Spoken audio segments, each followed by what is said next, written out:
29. októbra 1969 prišla z počítača Kalifornskej univerzity do Stanfordu správa s obsahom LO. Prekonala pritom vzdialenosť viac ako 560 km. Tento proces znamenal prvú úspešnú komunikáciu cez ARPANET, predchodcu moderného internetu. Správa, ktorá mala byť pôvodne odoslaná, bola login, no po odoslaní prvých dvoch písmen však systém zlyhal, napriek tomu boli tento čiastočný prenos ohromným úspechom. Tento milník formoval každý aspekt moderného života, od toho, ako sa učíme, ako pracujeme, ako komunikujeme, až po to, ako nakupujeme, zabávame sa a ako si vytvárame vzťahy. Vznik internetu je tak ukážkovým príkladom toho, ako obrovský technologický objav môže úplne nanovo definovať ľudské schopnosti a to všetko, čo dokážeme. Tento krátky príbeh znázorňuje, aký nepredstaviteľný bol kedysi náš moderný svet a ako ďaleko sme sa posunuli a dokonca, že toto streamujeme. Chalani a babi, LO bola prvá správa a teraz čauky mňauky, ahoj, tu som. Kam sme sa to posunuli a kam sa ešte posunieme? Inak čaute, ja som Explo a ďakujem všetkým, že ste sa pripojili, pretože tento deň bude o inšpirácii. Máme tu pre vás niekoľko tém, konkrétne 6 a budeme dúfať, ja najviac za všetkého, pretože to otváram, že vám tieto témy a tieto informácie, ktoré dnes nadobudnete, pomôžu alebo vás inšpirujú k tomu, aby ste plynulo prešli z toho študijného prostredia do toho pracovného. Začneme aktuálnymi témami zo sveta práce, kde rýchlo preskúmame ekonomickú situáciu, ako to hýbe s globálnymi trendami.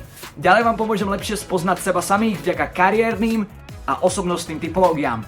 Naša tretia téma, práca a duševné zdravie, vám verím, pomôže nájsť taký work-life balance, aby ste prosperovali v práce aj mimo nej. Po prvom paneli príde vysnívaná prestávka, dáme si 10, skočíme do bufetu, alebo neviem, jak to u vás funguje. Potom budeme pokračovať presným postupom, ako získať vysnívanú prácu.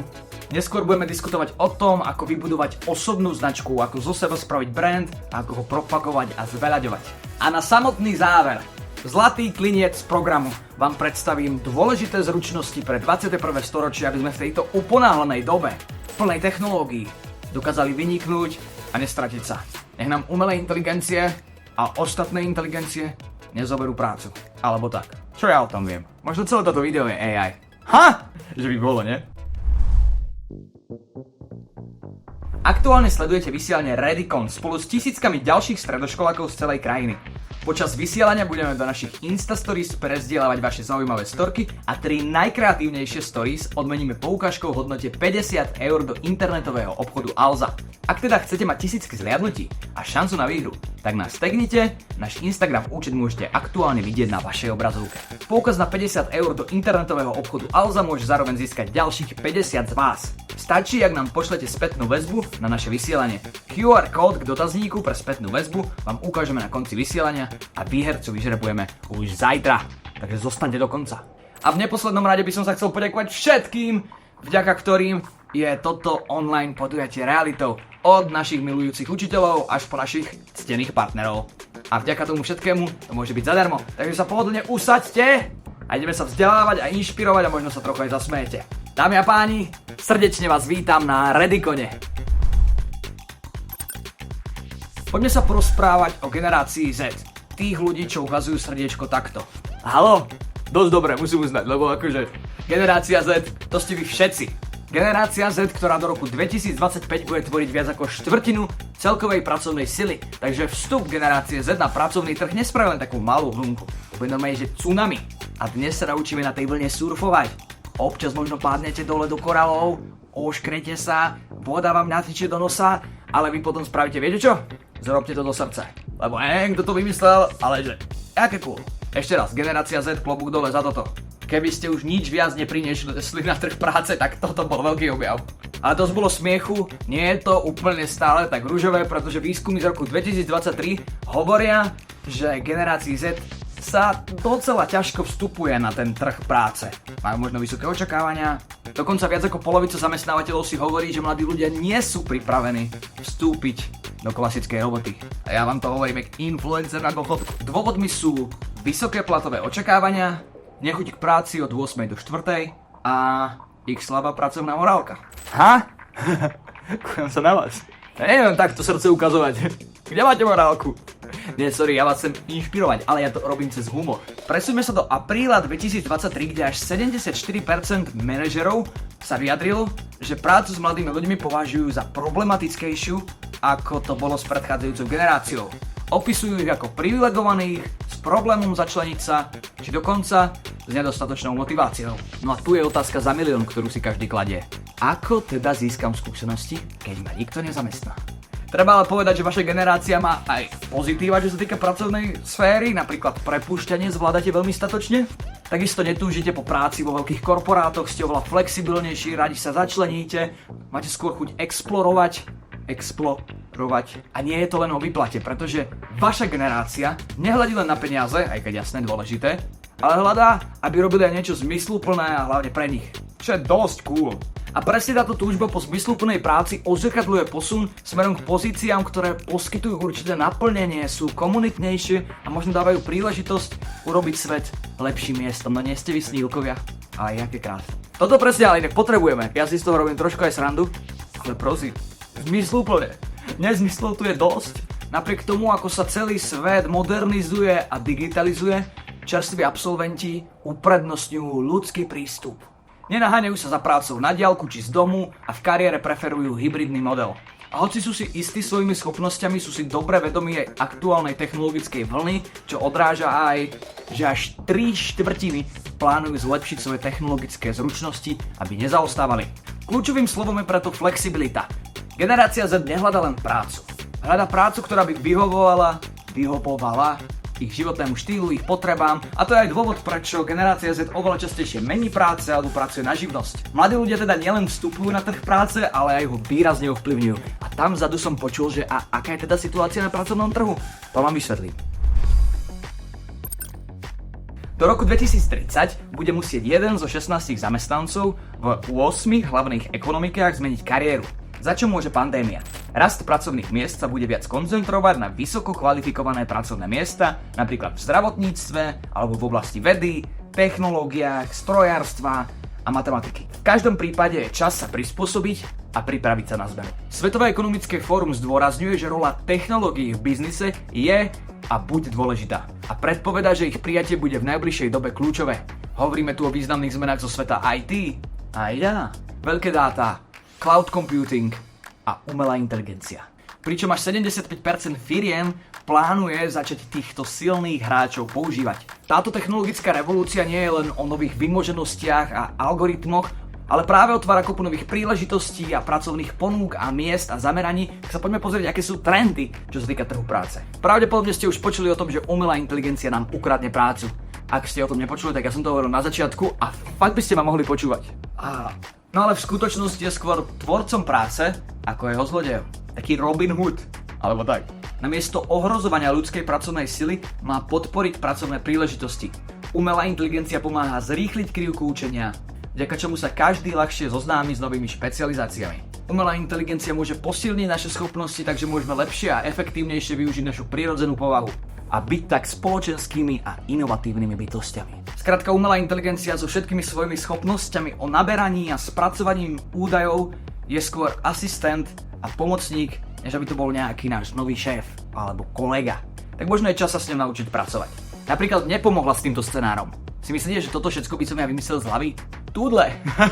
Okrem toho nástroje ako ChatGPT sú na skvelej ceste, aby zmenili a uľahčili spôsob, akým vykonávame 2/3 našich povinností. A teda suma sumarum, očakáva sa, že technológia vytvorí viac pracovných miest, ako vďaka nej zanikne. Takže díky OpenAI a všetky tieto firmy, ktoré na tom pracujú. Very good. A čo preteky medzi ľuďmi a strojmi na pracovisku? Je to síce súboj, ale nie je až tak vzrušujúci, ako sa predpokladalo. Aj keď pre niektorých akože proti gustu žiaden dišputát, keď vám to príde vzrušujúce. V súčasnosti vykonávajú stroje 34% práce a teda stále vyhrávame. Ako príklad si vezmite napríklad svet výroby, kde stále väčšina pracovníkov pracuje, ale používa tie stroje, aby pracovali za nich, čiže boli povýšení na manažerskú funkciu, dá sa povedať. Svet bojuje s klimatickou krízou a my tu máme obrovskú vlnu smerujúcu k udržateľnosti. Nejde len o dobrý pocit alebo spoločenskú zodpovednosť firiem, je to o všeobecnom posune, ako firmy fungujú, o integrácii ekologických praktík a to má za následok vznik nových pracovných miest a rolí. Príkladom sú špecialisti na trvalú udržateľnosť, ktorých pracovné pozície stúpajú v rebríčku pracovných pozícií. Nech sa páči, Peter Althoff, táto veta bola dobrá. A čo teda zrobíme s týmito informáciami? Buďte kreatívni s technologickými nástrojmi, aktívnejšie pracujte a skúšajte a zlepšujte sa s technologickými výmoženosťami ako je ChatGPT, DALL-E a všetko, čo každý deň vyjde, aj toho milión, dá sa v tom zlepšovať. Ja som teraz objavil, čo všetko sa dá robiť vo Photoshope len pár klikmi. Akože halo. Zároveň začnite s jednoduchým technickým samovzdelávaním. Vďaka kurzom, workshopom, YouTube videám môžete veľmi ľahko nadobudnúť nové a strašne užitočné informácie. A to nie je len YouTube, je to aj Skillme.sk, Coursera a podobne. Skrátka, internet ťa naučí, ako robiť s internetom. Chápeš? A v neposlednej rade, zamyslite sa nad konceptom udržateľnosti. Získajte bližšie informácie o rôznych udržateľných praktikách, o ich význame, aby ste lepšie pochopili tzv. Zelené hodnoty. Pretože tie z viac a viac firiem a vďaka Bohu za to, že my tu zhoríme, viete, ak je mne v tomto skleníku, čo tu žijem? Sorry, a dosť bolo o mne. Dnešná realita mladých ľudí je taká, že nie ste len ovplyvnení technológiami, ale prakticky ich ovládate na vysokej úrovni. Hovoríme o jednoduchej umelej inteligencii, práci na sociálnych sieťach alebo všeobecne online. Ako by to bol váš druhý jazyk. Stavil by som svoje posledné euro, že väčšina z vás už pracovala s ChatGPT. Výzva je skôr na strane manažerov a ich spoločnosti. Ako pochopiť, efektívne trénovať a riadiť túto technicky zdatnú generáciu. Technologické schopnosti, ktoré ste si osvojili prirodzene a bez nejakej driny, je presne to, po čom zamestnávateľia túžia. Už viac ako 80% čerstvých absolventov, ktorí sa nezameriavali na žiadne technologické štúdium, vstupuje na trh práce s určitými technologickými zručnosťami. Skrátka, máme to v krvi, je nám to prirodzené, vieme zrobiť toto a zároveň používať ChatGPT, jeden prsták a druhý píšem, hej? Približne 75% absolventov však tvrdí, že je neustále dôležité svoje vedomosti aktualizovať, zlepšovať, posúvať, updateovať na dnešnú dobu, pretože tá doba je naozaj rýchla, ale my sme v nej fakt doma. A je to aj dobrá správa pre každého, kto sa cíti viac doma v tradičnom svete. Ľudská interakcia nestratila svoju hodnotu, ide o to správne zvážiť, kedy je osobný kontakt dôležitejší ako digitálne pohodlie. Vlastnosti, ktoré nás definujú ako človeka, sú empatia, kreativita a hlavne kritické myslenie. Tie zostávajú neporovnateľné s technológiami. Čo sa týka rozvíjajúceho sa pracovného prostredia, je tu ďalšia dobrá správa. Bariéry tzv. Skleneného stropu, ktoré sú udané vysokoškolským vzdelaním a rôznymi titulmi, idú postupne do úzadia. Čiže aj ľudia ako ja sa v dnešnom svete až tak nestratíme. Stačí, že viete byť aktuálny, šikovný, zručný a zábavný. Zároveň organizácie čoraz viac oceňujú alternatívne formy vzdelávania, a teda konkrétne workshopy a kurzy, pretože tam vás naučia to, čo oni napríklad presne hľadajú. A teda tento vývoj otvára cestu pre tých, ktorí nechcú žiť životom vysokoškolského vzdelávania, ale stále majú chuť na sebe pracovať. Na zručnostiach totiž nikdy nezáležalo viac. Keď firmy zamestnávajú na základe zručnosti a nie na základe titulov, vytvárajú rozmanitejší a prispôsobivejší kolektív ľudí. To je absolútne nevyhnutné na to, aby udržali krok s rapidným tempom zmien. Keď sa vaši budúci zamestnávateľia zamerajú na to, aby vám pomohli vybudovať viacero zručností prostredníctvom práve spomínaných kurzov a workshopov, podporujú tým hlavne váš kariérny rast, čo je nevyhnutné pre zvládanie zmien na trhu práce.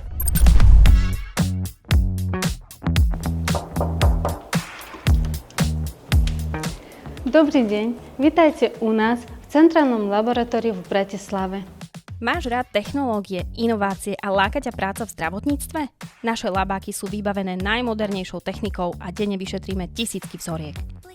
Vedel si, že až 70% úspešnej liečby pacienta závisí od diagnostického procesu? Len si skús predstaviť, čo by sa stalo, ak by si niekto poplietol výsledky krvných testov. A to sa u nás nemôže stať, pretože sme trendsetteri v zavádzaní nových technológií a celý systém od odberu vzorky až po výsledok je plne automatizovaný. Na Slovensku prevádzkujeme širokú sieť laboratórií od Stropkova až po Komárno a preto sa kvôli práci nemusíš nikam sťahovať. Náš najnovší labák sme otvorili len nedávno v najmodernejšej nemocnici Bory. My hranice nemáme, sme súčasťou medzinárodnej siete Unilabs. Podporujeme vzdelávanie a možno aj ty môžeš absolvovať stáž napríklad vo Švédsku, Švajčiarsku či aj Španielsku. Laboratórna diagnostika je práca budúcnosti.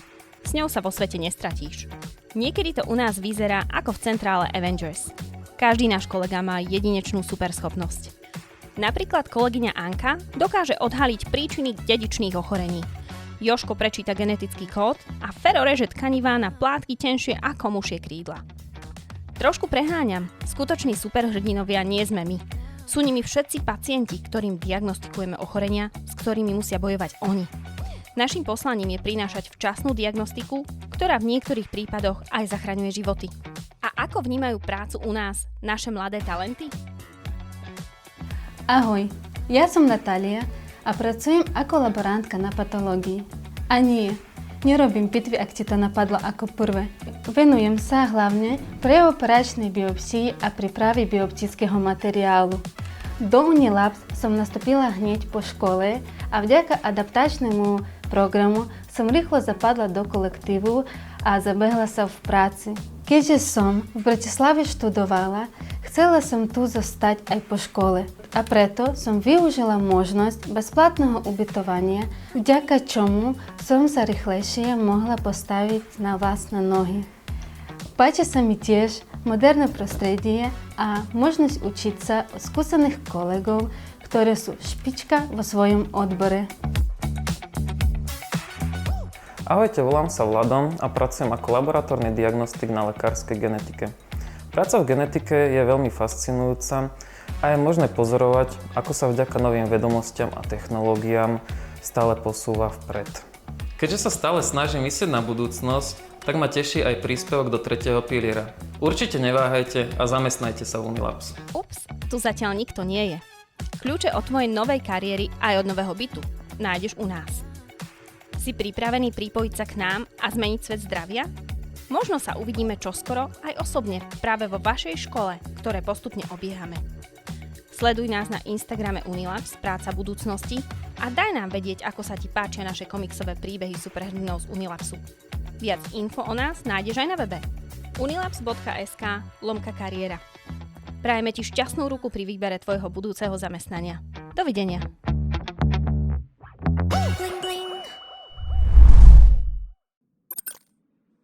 Veď sa má tak, že všetok tento spoločenský progres a zmeny, o ktorých sa rozprávame, sa stanú, či chceme alebo nie. Pre niektorých z vás to môže byť desivé, no kľúčové je zamerať sa na to, aké zmeny máte v rukách vy a nad čím máte reálne moc. Ahojte, moje meno je Peťuš a v nasledujúcich pár minútach vám ukážem, ako si nájsť svoje ideálne miesto vo svete práce, ako rozoznávať a komunikovať s rôznymi typmi ľudí, ale hlavne, kam so svojimi jedinečnými vlastnosťami a schopnosťami dokonale patríte. Tieto informácie odo mňa berte skôr ako také postrčenie, aby ste sa zamysleli nad tým, aký máte potenciál. Pamätajte však na to, že je to vaša vlastná cesta, ktorá bude samozrejme jedinečná. Hoci mnohí z vás majú odlišné životy a rôzne sociálne alebo ekonomické podmienky, stále máte moc nad tým, kde sa rozhodnete zamestnať. Prečo sa teda nepokúsiť dosiahnuť ten najlepší možný scenár? V roku 1958 začal americký psychológ John Holland pracovať na tom, čo je dnes známe ako teória výberu kariéry. Hollandovým cieľom bolo preskúmať vzťah medzi osobnostiami ľudí a ich profesiami. Uvedomil si aj to, že ak robíte to, čo vás skutočne baví a zaujíma, budete produktívnejší a tým samozrejme aj spokojnejší. Na základe jeho výskumu dokážeme identifikovať 6 oblastí, alebo teda typov osobnosti. Každému typu osobnosti je priradené jedno písmeno a práve prvé 2-3 písmená identifikujú vaše hlavné oblasti záujmu. Existuje mnoho online testov, ktoré si môžete urobiť, aby ste zistili svoj typ osobnosti, ako napríklad test.osobnosti.riasek.sk. Poďme sa na to teda pozrieť bližšie. Realistickí ľudia sú manuálne zruční. Prirodzene ich priťahuje fyzická práca a typy problémov, ktoré možno riešiť za pomoci nástrojov alebo zariadení, a to hlavne v oblastiach ako je stavebníctvo, poľnohospodárstvo alebo strojárstvo. Preferujú prácu s vecami pred prácou s ľuďmi. Často nachádzajú radosť z rozoberania vecí a rôznych prestavieb, pričom radi analyzujú mechaniku vecí. Aby vynikli, zapájajú sa do praktických projektov, stáží alebo odborných školení. Možné kariérne smery zahŕňajú práci v oblasti inžinierstva, pilotovania, farmárčenia, staviteľstva, mechaniky alebo dokonca aj športu. Títo ľudia majú tendenciu vyhýbať sa abstraktnej teoretickej práci a môžu byť nešikovní s úlohami, ktoré si vyžadujú rozsiahlu sociálnu interakciu alebo rutinné papierovačky. Výskumníci sú prirodzení myslitelia a riešitelia problémov. Majú vášeň pre výzvy v oblasti vedy, experimentovania, pozorovania alebo objavovania. Sú analyticky zvedaví a intelektuálni. Vynikajú v kariérach, ktoré zahŕňajú výskum a analýzu, ako napríklad v oblasti environmentálnej vedy, biológie, psychológie alebo medicíny. Kariérne cesty pre tento typ osobností zahŕňajú kriminalistiku, farmakológiu, chémiu, laboratórnu prácu, zoológiu alebo výskum v oblasti životného prostredia. Ľudia s výskumníckym typom osobnosti sa častokrát vyhýbajú vedúcim a obchodným pozíciám. Môžu mať tiež problém s kariérami, ktoré od nich vyžadujú nadmernú sociálnu interakciu. Viac ako práca s ľuďmi alebo vecami im vyhovuje práca s myšlienkami. Umelecké duše sú poháňané kreativitou. Nachádzajú svoje poslanie v umení, komunikujú svoje pocity tým, že sa prejavujú a seba realizujú. Sú kreatívni, expresívni a originálni. Prosperujú najmä v prostrediach, kde môžu zdieľať svoju víziu a inšpirovať ostatných. Kariérne cesty, ktoré sú v súlade s povahou umeleckej duše, zahŕňajú grafický alebo modný dizajn, hudbu, ilustráciu, tanec alebo dokonca aj moderovanie. Umelecké typy sa môžu vyhýbať konvenčným, štrukturovaným prostrediam a často mávajú problém s úlohami, ktoré vyžadujú presné dodržiavanie pravidiel alebo definovaných postupov.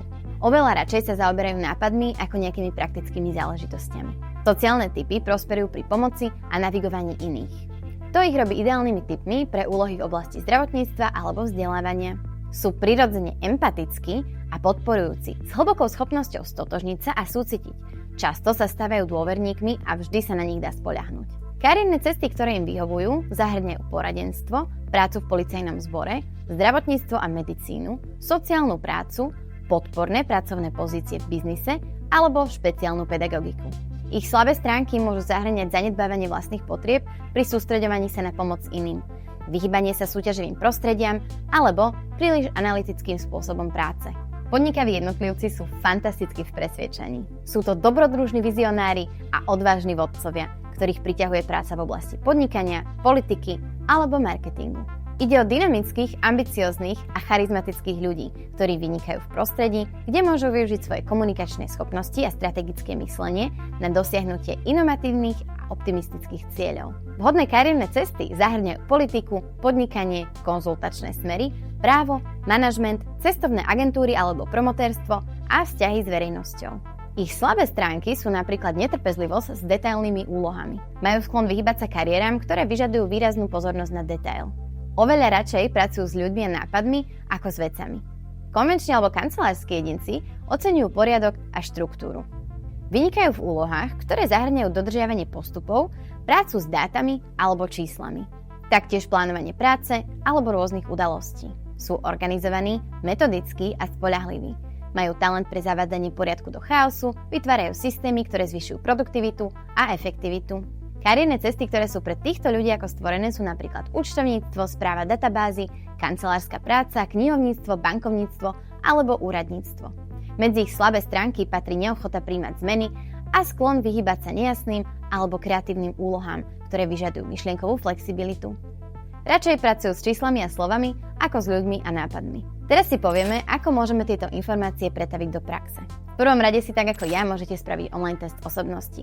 Navštívte stránku test.osobnosti.riasek.sk a zistite, ktoré z týchto 6 charakteristík u vás dominujú. Keď už budete poznať váš typ osobnosti, môžete preskúmať možnosti zamestnania, ktoré zodpovedajú vašim silným stránkam a záujmom a možno nájdete inšpiráciu na svoje budúce zamestnanie. Zvážte tiež to, ako môžu vaše aktuálne koníčky a schopnosti ovplyvniť váš kariérny rozvoj a potenciálne zamestnanie. Tým, že budete poznať svoj riasek model, sa môžete efektívnejšie zamerať na tie oblasti, na ktoré máte vlohy. Na druhú stranu poznať len svoje vlohy nestačí. Poďme sa teda pozrieť na ďalšiu typológiu, ktorá vám priblíži to, kým ste. Thomas Erikson, švédsky behaviorista a svetovo uznávaný autor, sa vo svojej tvorbe inšpiroval istým generálnym riaditeľom, ktorý mal pocit, že je obklopený idiotmi. Erikson sa ho kriticky spýtal, ale kto týchto idiotov zamestnal?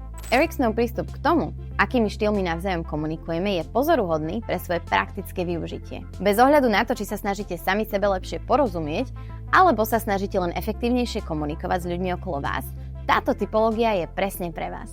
Erikson rozdelil ľudí podľa 4 farieb na základe týchto hlavných komponentov, ktoré nás formujú. Extroverzia, introverzia, orientácia na ciele a orientácia na ľudí. Čas sú peniaze. Čo z toho mám? Malo to byť hotové už včera. Toto často počujete práve od červených ľudí. Ide o ľudí, ktorí žijú pravidlom urob to teraz, premýšľaj o tom neskôr. Sú stále v pohybe, poháňaní nekonečnými nápadmi, ktoré jednoducho nepočkajú. Nie sú to tí, ktorí sa roztápajú nad maličkosťami alebo sa príliš utápajú v pocitoch a emóciách, pretože sú zaneprázdnení honbou za ďalším dobrodružstvom. V skupine častokrát udávajú tempo a prirodzene sa z nich stávajú lídri. Červených je veľmi málo, čo odráža bežnú sociálnu štruktúru. Máme prirodzene malý počet týchto cholerických vodcov, no za to mnoho následovateľov. Neznie to najlepšie? No jasné, roztočíme to. Pohodička, žiadny stres, to dáme. Ups. Áno, toto je žltá osobnosť. A rovnako ako tie červené osobnosti, aj oni sú extrovertní ľudia. No ide im skôr o vzťahy, než o nejaké úlohy a ciele. Žlté osobnosti žiaria talentom, kreativitou a schopnosťou nadväzovať kontakty. Sú to sangvinici, ktorí prinášajú radosť všade, kam prídu. Ich nekonečná pozitívna energia a skvelé nápady sú tajnou zbraňou, ktorú s radosťou ukazujú na každej party alebo brainstormingu. Skôr, než začneme konať, premýšľajme. Počkať, aké zmeny? Poriadne si ich premyslíme. Som tu s tebou a počúvam ťa. Toto sú rôzne spôsoby, akými sa dá opísať zelená osobnosť. Sú to uvoľnení, pokojní a vyrovnaní ľudia. Predstavte si niekoho, komu ide hlavne o pokojný život bez zhonu. Títo ľudia sú vašou oporou v tíme, nenaháňajú sa za svetlom reflektorov, ale udržiavajú plynulý chod vecí a uprednostňujú harmóniu pred chaosom. Niekedy sa môže však zdať, že zelení váhajú pri nových situáciách až príliš dlho, kým sa naozaj rozhodnú. Títo flegmatickí introverti sú spokojní vo svojom vlastnom tichom kútiku a vďaka nim je svet stabilnejší. Všimli ste si, že sú opakom červených ľudí? Odkiaľ presne máte tieto informácie? Počkaj, toto ale nebolo podľa plánu. Modrí sú analytici. Sú to tí, ktorí sa ponárajú do detailov a uisťujú sa, že je všetko tak, ako má byť. Sú to myslitelia, ktorí používajú nástroje a tabuľky na odhaľovanie komplexnosti problémov a prirodzene si dvakrát overujú fakty. Neprichytili by ste ich pri tom, ako sú stredobodom pozornosti. Sú totiž zaneprázdnení pozorovaním, analyzovaním a plánovaním vecí vo svojom vnútri. Sú to tí melancholickí perfekcionisti v dave ľudí. Sú to presne tí, ktorí neurobia krok bez konkrétneho plánu. Pomocou jednoduchého príkladu, a to vetou "zbehni prosím kúpiť mlieko", si poďme ukázať, ako by k tejto úlohe mohli pristupovať jednotlivé farby a demonštrovať tak ich jedinečné správanie. Začneme našimi červenými, extrovertnými a cieľavedomými ľuďmi. Keď takéhoto človeka požiadate, aby kúpil mlieko, nestráca žiaden čas. Zamierí priamo do obchodu, vezme mlieko, zaplatí a vráti sa. Ich poslanie je jasné a efektívne vykonané. Žiadne otáľanie ani rozmýšľanie, ide o jasne splnené úlohy. Netrpezlivosť červených voči meškaniu alebo neefektívnosti dokazuje ich zameranie na výsledky a ich vodcovské vlastnosti. Prejdime k žltým, ktorí sú extrovertní a sú to na ľudí orientovaní optimisti. Žltí, keď ich pošlete po mlieko, to môžu považovať za príležitosť na mini dobrodružstvo. S radosťou sa prejdú do obchodu, nechajú sa rozptýliť ďalšími zaujímavými položkami v obchode a po ceste sa pustia do rozhovoru so zamestnancami. Nebolo by vôbec prekvapujúce, keby sa vrátili s taškou plným všetkého, okrem mlieka. Ich detská spontánnosť je krásnym príkladom toho, ako sa dá nájsť radosť aj vo všednosti. Teraz sa pozrime na tých zelených, introvertov, ktorí sú však orientovaní na ľudí. Tvárou v tvár mliečnej misii sa zelení môžu cítiť trochu ohromení rozmanitosťou možností. Môžu tak stať v uličke s mliečnými výrobkami a rozmýšľať, či kúpiť mandlové, sojové alebo kravské mlieko. Pravdepodobne požiadajú majiteľa obchodu o radu. Budú sa totižto snažiť spraviť čo najrozvážnejšie rozhodnutie. Tendencia zelených vyhýbať sa konfliktom alebo nestabilite počiarkuje ich solidárnu a empatickú povahu. A nakoniec naši modrí, introvertní a na cieľ orientovaní myslitelia. Ešte predtým, ako modrý vyjde z dverí, sa opýta na konkrétny typ mlieka, ktorý treba kúpiť. Chcú mať vopred jasno, ako sa dá táto úloha splniť na 100%. Pri výbere mlieka v obchode si títo ľudia nezabudnú pozrieť dátum spotreby a zvážia, čo ak by náhodou nemali v obchode zrovna toto žiadané mlieko. Nevadí, pretože oni sa už dopredu opýtali, aké alternatívne mlieko keď tak kúpiť. Potreba presnosti a opatrný prístup k rozhodovaniu odrážajú perfekcionizmus, ktorý majú v sebe modrí ľudia prirodzene. Poďme si teda povedať, ako tieto informácie využiť v praxi. Identifikujte svoj komunikačný štýl vďaka literatúre od Thomasa Eriksona. Počas komunikácie s inými ľuďmi si skúste všimnúť tieto rozdiely a prispôsobiť im váš komunikačný štýl. Skúste využiť tieto poznatky v rámci tímových projektov a odsledujte si, či má spolupráca na projekte lepší priebeh. Žiadna typológia samozrejme nie je dokonalá. Táto kniha ponúka skôr praktické možnosti, ako lepšie spoznať seba alebo ľudí okolo nás.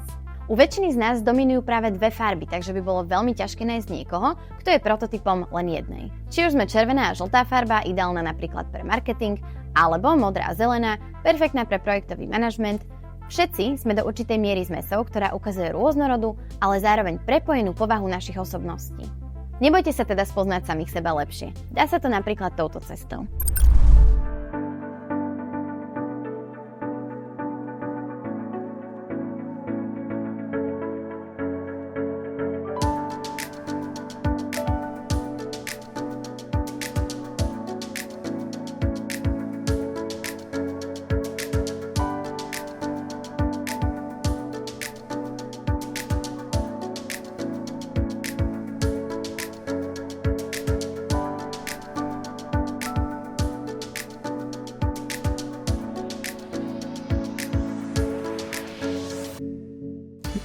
Je to podľa mňa najlepšia škola pre človeka, ktorý má nejakú predstavu, napríklad či zdravotníctvo, alebo komunikácia s ľuďmi, pomáhať nejak ľuďom a už nevravím aj to, že je to hotové zamestnanie, ktoré človek proste vždycky tú prácu má a je to práca aj dobre platená, čo už je len benefit, takže je to tak. Asi to, že môže byť tá taká posledná spojka medzi tým doktorom a tým človekom, že keby aj tam nejakú korekciu bolo treba spraviť, tak závisí to na mne, jak to doladím. A ten kontakt s tými ľuďmi, to je také nenahraditeľné. Je to povolanie, ale je to zároveň poslanie pomáhať ľuďom. Tých zážitkov vlastne pre nás lekárnikov, ktorí sme denodenne vlastne za tárou, je v podstate viacero a pre nás je najväčším zadozučinením, ak nám príde pacient poďakovať za dobrú radu. No tak mňa si teda celá rodina nevie počas chrípkového obdobia vynachváliť. Hneď po škole vlastne, tak čo si vyberá študent, tak asi plat. Tak vždycky som Benu vnímal ako firmu, ktorá nie je orientovaná iba na zisk. Akože samozrejme každá firma musí byť orientovaná na zisk, ale že v Benu záleží ľuďom a na ľuďoch. A to ma priťahovalo do Benu. A preto som si vybral ten jazyk.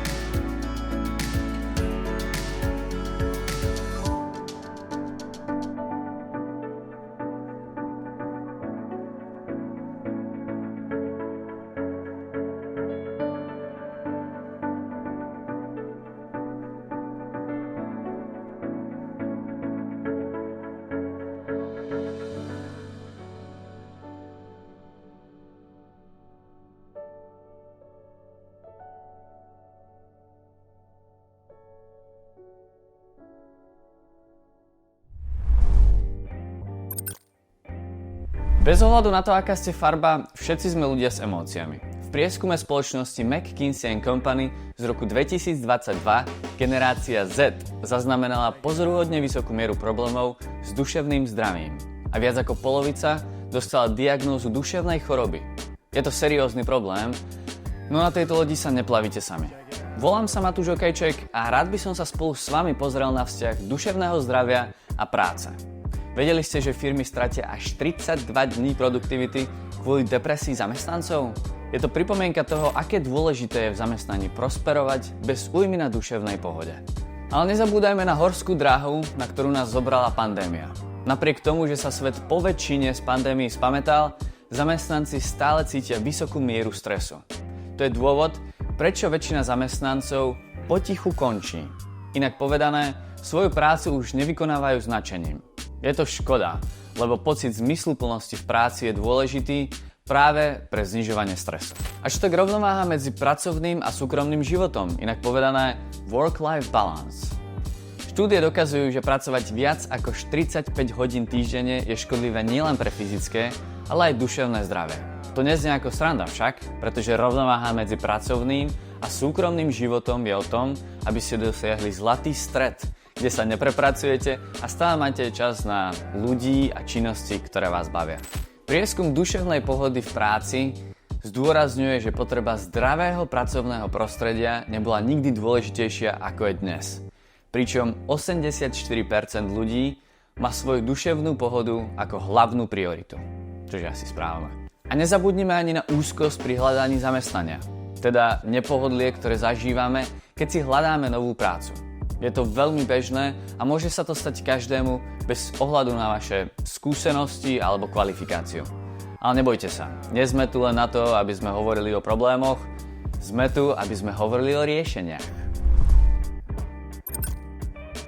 Model Spire slúži ako vaša osobná kolekcia nástrojov nie len na prežívanie, ale aj na prosperovanie v každom aspekte vášho života. Vrátane duchovnej, fyzickej, intelektuálnej, vzťahovej a emocionálnej pohody. Začnime s duševnou pohodou. Meditácia nie je len pre zenových majstrov, je pre úplne každého. Takže nájdete si tiché miesto, pohodlne sa usaďte a nastavte si časovač na 10 minút. Začnite niekoľkými hlbokými nádychmi, aby ste sa zamerali len na vzduch, ktorý vstupuje do vášho tela a pomaly odchádza so všetkým vašim stresom. Ak sa vám myseľ zatúla inde, sústreďte sa na svoj dých a možno zvážte počúvanie meditácií z YouTube, Spotify alebo Netflixu, kde vyšla super séria Guide to Meditation, by the way, ktorá vám na začiatok môže pomôcť. Len pár minút denne môže viesť k lepším schopnostiam emocionálnej regulácie, zlepšeniu neuroplasticity a konektivity v mozgu, vďaka čomu budete mať aj lepšiu náladu. Prejdime k vášmu fyzickému ja. Áno, k cvičeniu. A nie je to o tom, že sa cez noc zmeníte na gym bro. Malé zmeny, akými sú chôdza do školy alebo kráčanie po schodoch namiesto výťahu, môžu spraviť obrovský rozdiel. Prečo? Pretože keď sa hýbete, váš mozog uvoľňuje endorfíny, chemické látky zodpovedné za to, že sa cítite dobre, ktoré sú ako prírodná droga. Uistite sa, že budete mať aspoň 7 až 9 hodín spánku a snažte sa dodávať telu palivo nespracovanými potravinami. A nezabudnite na silu dotyku, pretože 5 objatí denne znižuje stres, posilňuje zdravie a zlepšuje náladu. Udržujte si mozog v strehu pomocou denníka. Zapisovanie myšlienok a pocitov môže vyčistiť váš vnútorný mentálny chaos a priniesť pocit pokoja. Denník je taktiež účinný nástroj na zmiernenie stresu a môže mať viaceré formy. Napríklad voľné písanie. Nastavte si časovač a píšte nepretržite, bez obav o gramatiku alebo súdržnosť textu a zamerajte sa na čokoľvek, čo vás napadne. Ďalšie, emocionálne uvoľnenie. To môžete voľne písať o svojich pocitoch a skúsenostiach, aby ste tak ľahšie spracovali svoje emócie. A posledné, moje obľúbené, osobné plánovanie. Či už sú to odrážky na organizovanie úloh, cieľov a plánov, pretože takýmto plánovaním sa mentálne odbremeníte a zefektívnite vašu prípravu. Ale to možno všetci poznáte. Ponorte sa hlboko do tém, ktoré vás fascinujú, ako sú záhady vesmíru či komplexnosť umelej inteligencie. Chcete si osvojiť cudzí či programovací jazyk? Prihláste sa do online kurzu alebo si stiahnite aplikácie na samovzdelávanie. To všetko sú spôsoby, ako stimulovať váš mozog, pretože váš mozog má schopnosť učiť sa a rásť, aj keď starnete.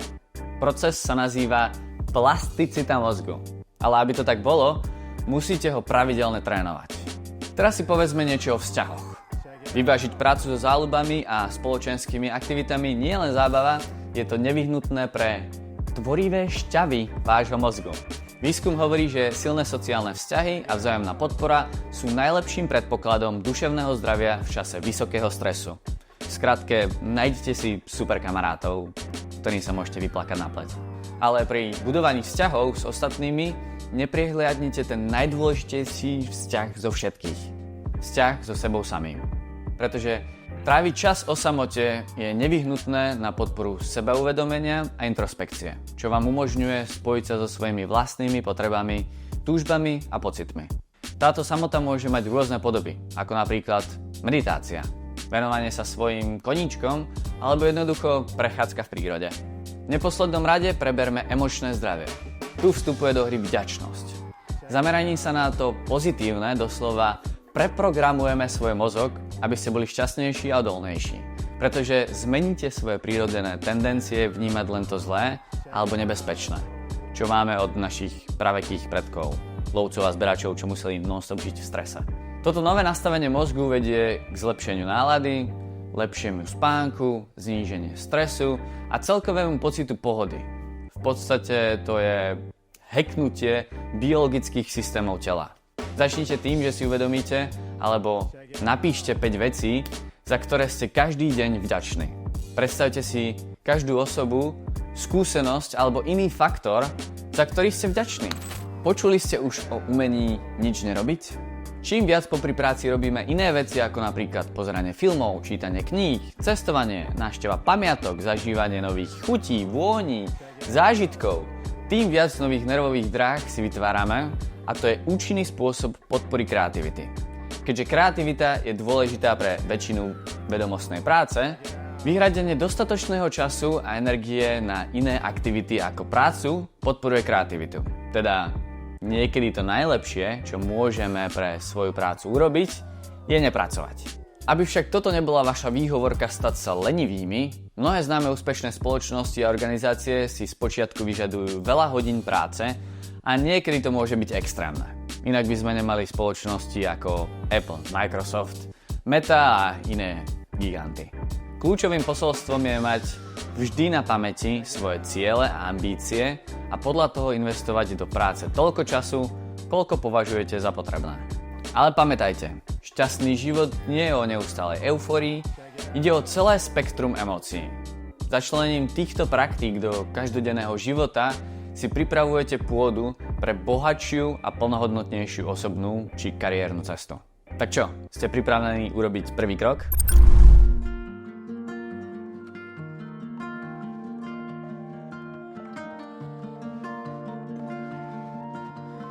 Vieš čo, ľudia sa ma často pýtajú, že prečo je duševné zdravie také dôležité. A ja sa ich na to pýtam, brácho, už si niekedy skúšal žiť vo svojej hlave non-stop?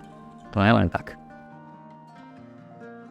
Poďte za mnou, práve teraz prichádzame do nemocnice, kde sa staráme o ľudí, ktorí sa v tej svojej hlave tak trošku stratili. Ale nebojte sa, my im pomáhame nájsť cestu späť. Vlastne, ak sa stratíte, my sme taký psychiatrický Google Maps. Takže toto je Pinelová nemocnica. Pre niektorých to volajú Pinelka. Je to najväčšia psychiatrická nemocnica na Slovensku, dobre hovorím? Je to najväčšia nemocnica na Slovensku, teda psychiatrická. Hej. Keby si chcel ležať na psychiatrii, tak si tu môžeš prísť oddychnúť. Koľko tu máte lôžok? Máme tu viac ako 400 lôžok a liečíme najrôznejšie psychiatrické ochorenia. Takže liečite závislosti pravdepodobne? Presne tak.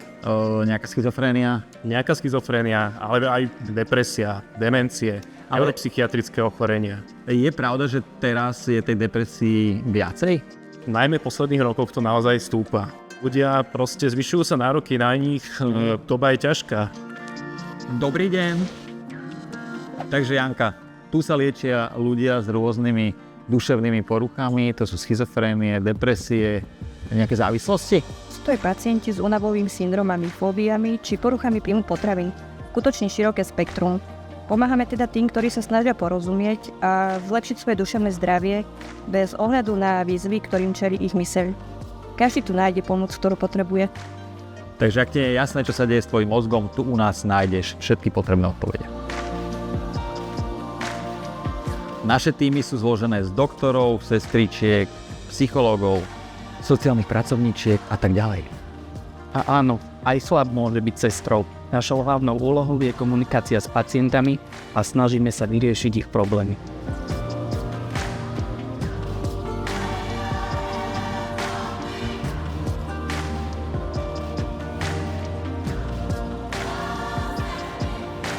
Všetci tu majú jeden cieľ, dať ťa dokopy, aby si žil čo najviac plnohodnotný život.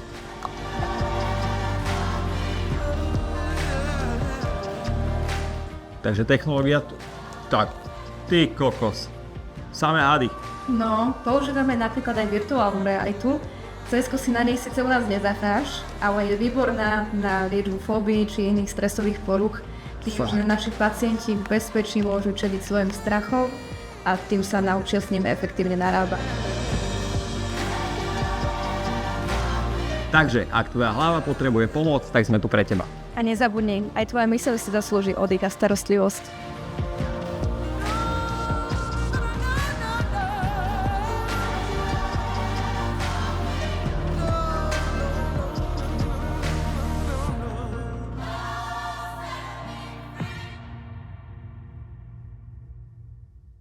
Milí študenti, milé študentky, práve si sa úspešne prelúskali jednou časťou z našich prednášok.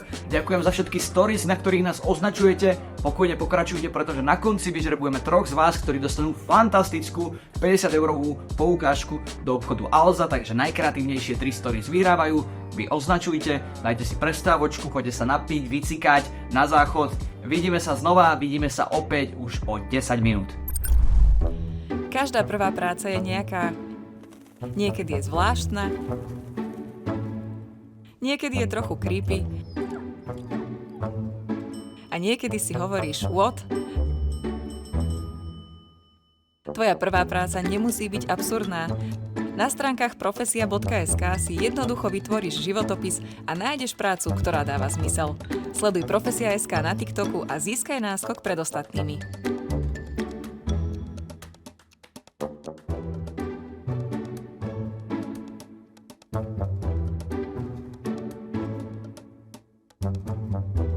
Ako vyzerá môj deň na univerzite v Anglicku?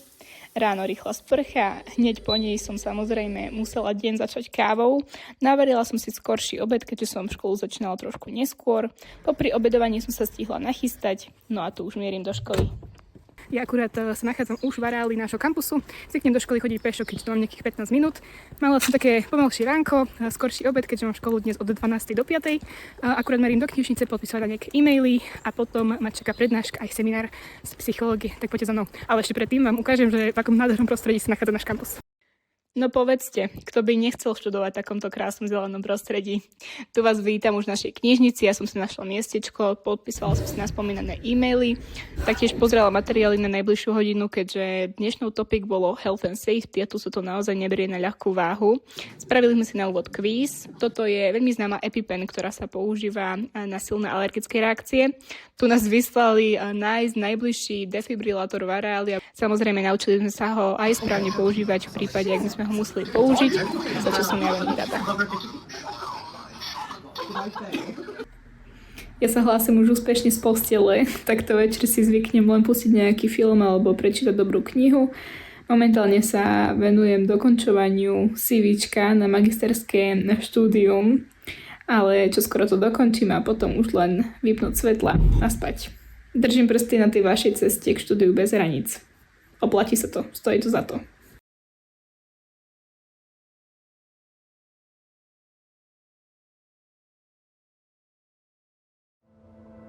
Ve škole se mi smáli. Už v dětství jsem byl jiný. Dlouho jsem se styděl to přiznat. Sklony mám k tomu asi po tátovi, ale ještě mě v tom podpořili kamarádi. Už to sobě nedokážu dusit. Když se to dozví ostatní, pomůžu i jim. Člověk s tím bojuje, přemlouvá se, ale nedá se s tím nic dělat. Mám ráda matiku. Mám rád fyziku. Rád programuju.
Sleduj, prečo by si mali študovať na Ekonomickú fakultu Technickej univerzity v Košiciach.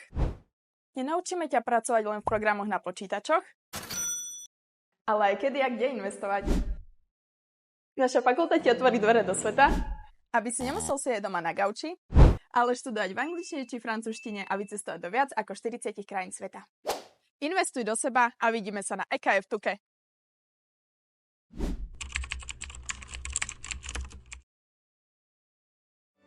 Univerzita je začiatkom tvojho nového príbehu. Čaká na teba svet plný príležitostí, ktorý sme starostlivo budovali, aby si mohol naplno využiť svoj potenciál a smelo kráčať vpred. Nekážeme ti kam ísť. Dávame ti nástroje na vytvorenie svojej vlastnej cesty. Objav viac než len štúdium. Vytvor si zážitky na celý život. Trenčianska univerzita Alexandra Dubčeka v Trenčíne.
Being an international student myself, I know it can be difficult to find information about studying in a foreign country and in a foreign language, so I'd like to help you.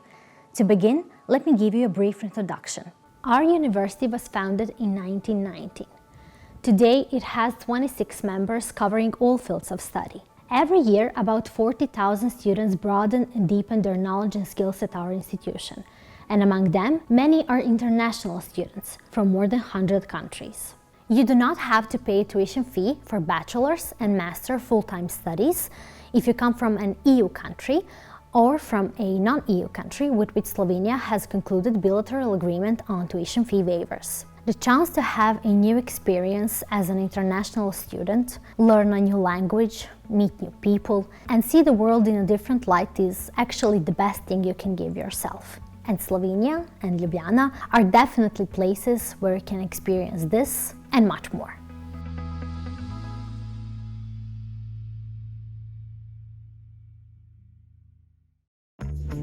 Tervakovský film vo svite vyrába špičkové polypropylenové fólie, ktoré sa používajú v elektromobiloch, solárnych elektrárniach a priemyselných systémoch po celom svete. Výroba prebieha na moderných, automatizovaných linkách, v čistom a bezpečnom prostredí. Za každým výrobkom stojí mladý a priateľský kolektív, v ktorom sa dá odborne a osobnostne rásť. Do nášho tímu hľadáme šikovných a zodpovedných ľudí, ktorí chcú po strednej škole rozbehnúť svoju kariéru.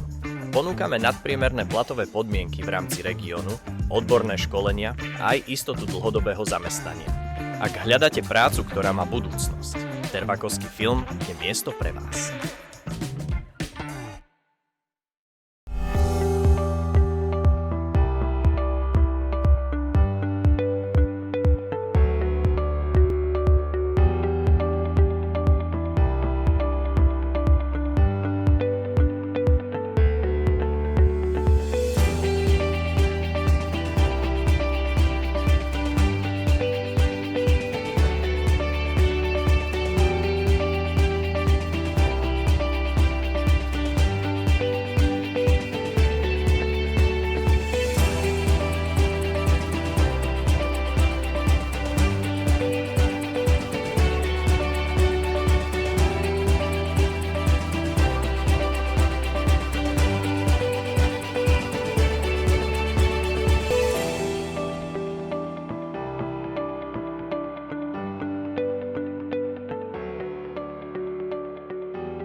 Vítajte v druhej časti vysielania Redicon. Rád by som vám pripomenul, že až 50 z vás dostane poukážku v hodnote 50 €. Stačí, keď si po skončení tejto prednášky naskenujete do vášho telefónu QR kód, ktorý sa objaví na našej prednáške a vy nám zanecháte spätnú väzbu vo forme spätnej väzby. Presne tak. Nejde to jednoduchšie. 50 € do Alzy je akoby zadarmo. A budeme to žrebovať už zajtra, aby ste vedeli. Tak to tam pásni. Najprv sa zamerajme na to očividné. Strach z neistoty. Je normálne, že sa pri premýšľaní o budúcnosti cítite trochu stratený. Ale poviem vám pravdu. Každý z nás sa tak niekedy cítil. Ahojte, moje meno je Simona Ondrušková a dnes pracujem ako social media manažérka a počas najbližších pár minút sa spolu pozrieme na to, ako si získať prácu snov.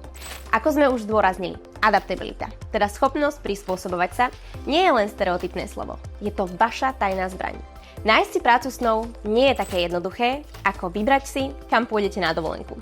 Je to o introspekcii, pochopení vašej osobnosti a vašich vášní. Je to o vytýčení si cesty v tomto lese plnom možností. Teraz si predstavte, že sa v tomto lese pohybujete pomocou kompasu, ktorý sa volá Ikigai. Ide o japonský myšlienkový koncept, podľa ktorého je možné premyslieť si vašu prácu podľa 4 hlavných aspektov. Za prvé, čo robíte radi? Nad čím radi trávite čas? Za druhé, v čom ste dobrí, zruční alebo sebavedomí? Za tretie, čo svet a komunita skutočne potrebuje? Za štvrté, za čo môžete reálne dostať zaplatené? Vaša vysnívaná práca vám zvyčajne nezaklope sama od seba na dvere. Nájsť si túto prácu vyžaduje úsilie a stratégiu. Ide o to, aby ste sa presadili, nadviazali kontakty a niekedy vytvorili príležitosti tam, kde sa zdá, že žiadne neexistujú. V tejto súvislosti sa bližšie pozrieme na model, ktorý načrtol britský mentor a rečník Chris Croft. Chris uvádza 6 hlavných kariérnych ciest, ktoré si môžete vybrať. Za prvé, podnikanie. Zakladanie podnikov ponúka potenciálne finančné uspokojenie z vytvorenia niečoho významného, ale prináša so sebou aj značné riziká. Za druhé, zosúladenie pracovného a osobného života. Takéto povolanie plynie zo silného osobného záujmu, pričom sa vaše hobby stane prácou na plný úväzok. Vďaka tomu ste v práci šťastnejší a je tam potenciál dobrého finančného zisku. Za tretie, korporátny rebrík. Šplhanie po korporátnom rebríčku často súvisí s vyšším platom a statusom, ale môže priniesť aj stres a narušenú rovnováhu medzi pracovným a súkromným životom. Štvrtý, predčasný odchod do dôchodku. Tento štýl zahŕňa zameranie sa na finančnú nezávislosť od skorého veku, na úkor toho, že človek obetuje svoju mladosť pre potenciálne finančné zabezpečenie v strednej dospelosti. 5. Ľahká práca. Voľba jednoduchého a stabilného zamestnania môže poskytnúť istotu, hoci nemusí ponúkať rovnaké finančné odmeny alebo kariérne príležitosti. Za 6. Povolanie z vášne. Nájdenie naplnenia v povolaní môže viesť k hlbokému pocitu zmysluplnosti, aj keď to znamená uprednostniť vášeň pred ziskom alebo statusom. Čo teda môžete teraz urobiť? Príjmite strach z neistoty. Uvedomte si a využite svoju neistotu ako pohonnú hmotu a snažte sa byť otvorení nevyhnutným zmenám. Objavte svoj Ikigai. Premýšľajte o svojich vášniach, zručnostiach, komunitných potrebách a možnostiach zárobku, aby ste si určili začiatok svojej kariérnej cesty. Zhodnoťte kariérne cesty. Zvážte podnikanie, zosúladenie pracovného a osobného života, korporátny rebrík, predčasný dôchodok, jednoduchú prácu alebo povolanie z vášne. Pre lepšiu orientáciu si zvolte ten smer, ktorý je v súlade s vašimi cieľmi a opäť budete o krok bližšie k tomu, čo má byť váš dream job.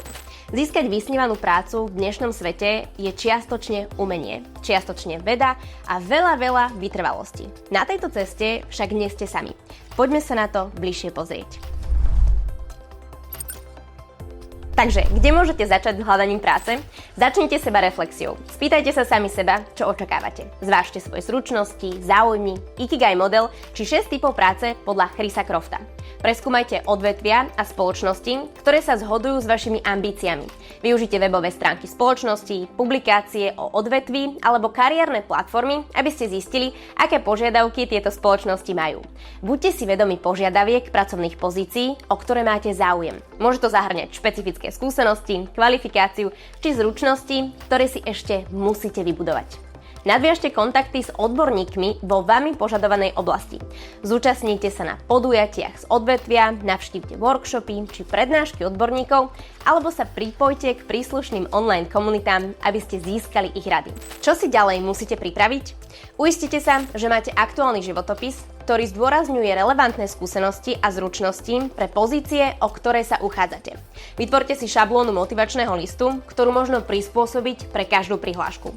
Ukážte svoje nadšenie pre danú pozíciu a ukážte, že danej firme rozumiete.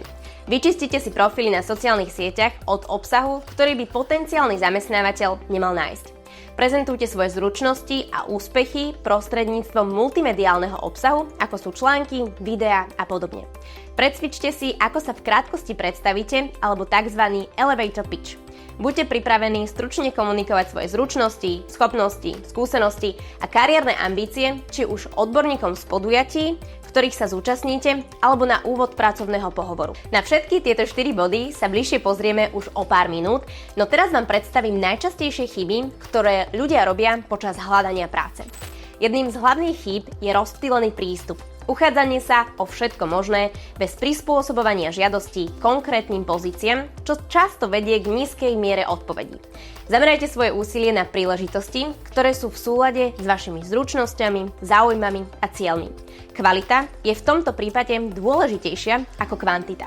Ďalšou chybou je podceňovanie prieskumu spoločnosti, kedy ľudia zvyknú nedostatočne prispôsobovať svoj životopis a motivačný list firemnej kultúre a hodnotám danej spoločnosti. Zanedbávanie nadväzovania kontaktov. Mnohé príležitosti prichádzajú vďaka známostiam, nie vďaka všeobecným žiadostiam o prácu. Investujte čas do budovania a rozvíjania vzťahov s odborníkmi vo vašom odvetví a neváhajte požiadať o radu alebo predstavenie v ich spoločnosti. Nepripravenosť na pohovory alebo následné kroky po podaní žiadosti môžu tiež nepriaznivo ovplyvniť váš úspech pri hľadaní práce. Zistite si často kladené otázky na pohovoroch a nacvičte si vaše odpovede na ne. 3 najdôležitejšie kroky teda sú: sebareflexia. Zistite, čo hľadáte v práci. Zosúladte svoje zručnosti, záujmy a skúsenosti s potenciálnymi pracovnými pozíciami, ktoré chcete získať. Urobte si prieskum. Zistite si bližšie informácie o spoločnostiach, o ktoré sa na základe pracovných portálov zaujímate.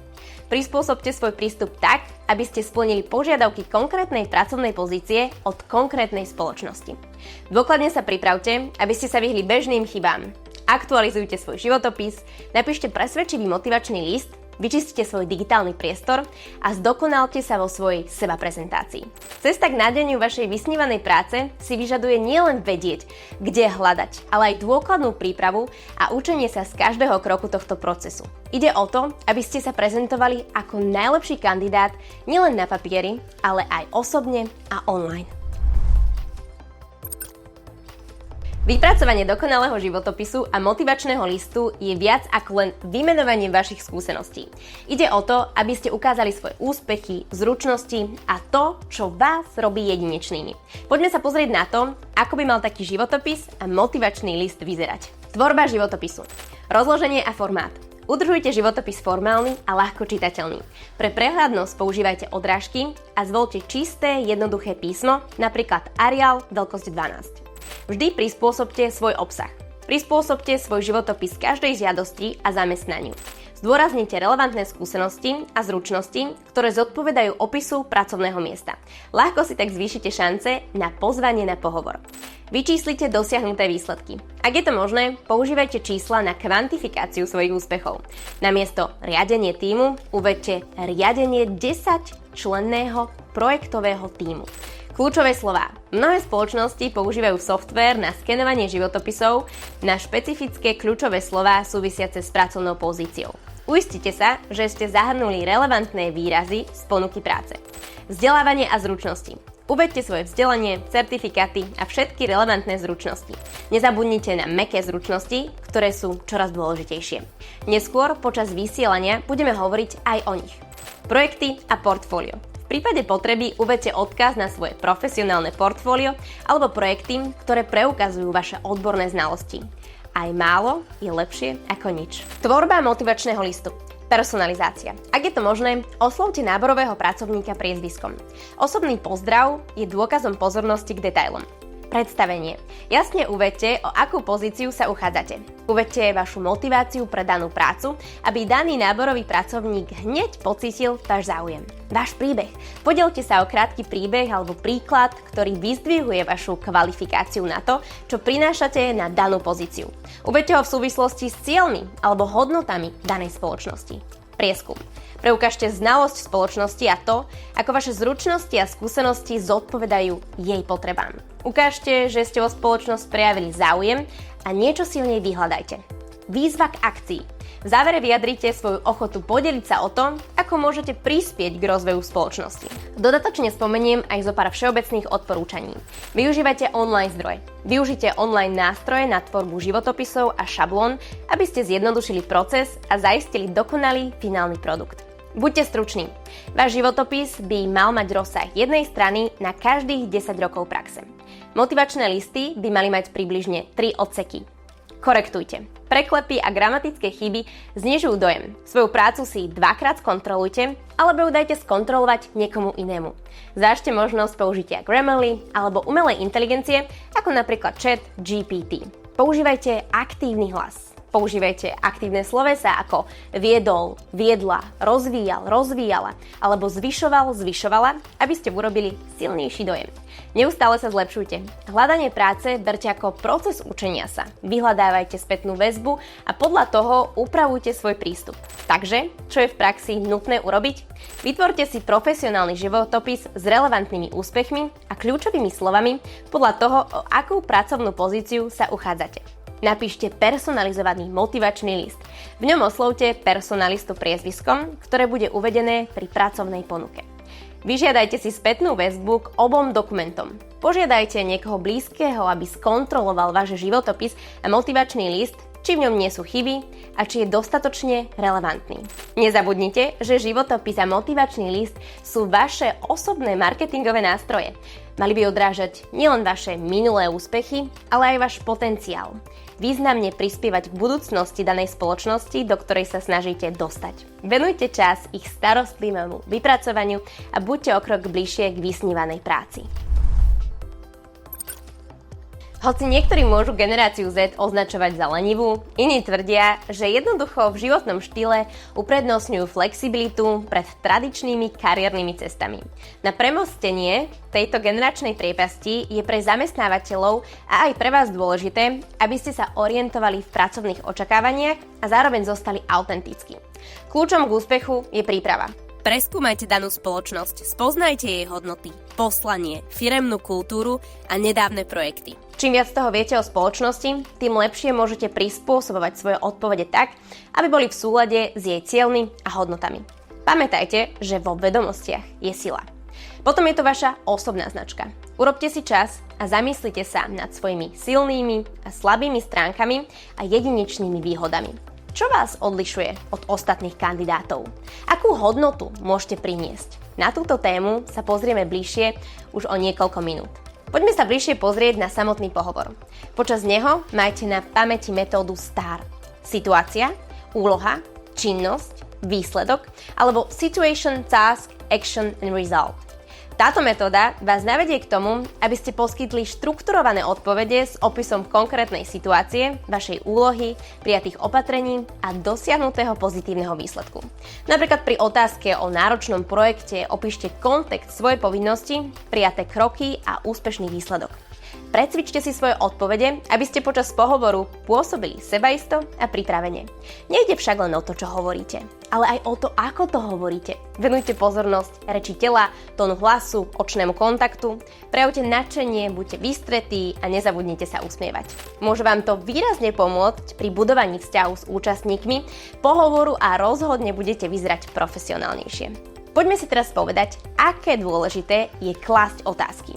Nezabudnite, že pohovor je obojstranný. Nebojte sa klásť premyslené otázky, ktorými preukážete svoj skutočný záujem o spoločnosť a pozíciu. Svedčí to o tom, že ste do tej príležitosti investovali svoj čas. Nakoniec nezabudnite po pohovore utvrdiť kontakt dodatočným poďakovaním. Vždy pošlite personalizovaný ďakovný e-mail osobám, ktoré s vami viedli pohovor a vyjadrite v ňom vďačnosť za túto príležitosť. Je to jednoduché gesto, ktoré môže zanechať trvalý dojem a a odlíšiť vás od ostatných kandidátov. Na čo sa teda prakticky môžete zamerať? Preskúmajte hodnoty a projekty spoločnosti. Prispôsobte svoje odpovede na pohovore tak, aby boli v súlade s ich poslaním. Precvičte si odpovede metódou STAR. Pripravte si štrukturované odpovede, zdôrazňujúce vaše úspechy a schopnosti riešiť problémy. Pripravte si dômyselné otázky. Prejavte angažovanosť a záujem tým, že sa budete pýtať na ciele a výzvy spoločnosti.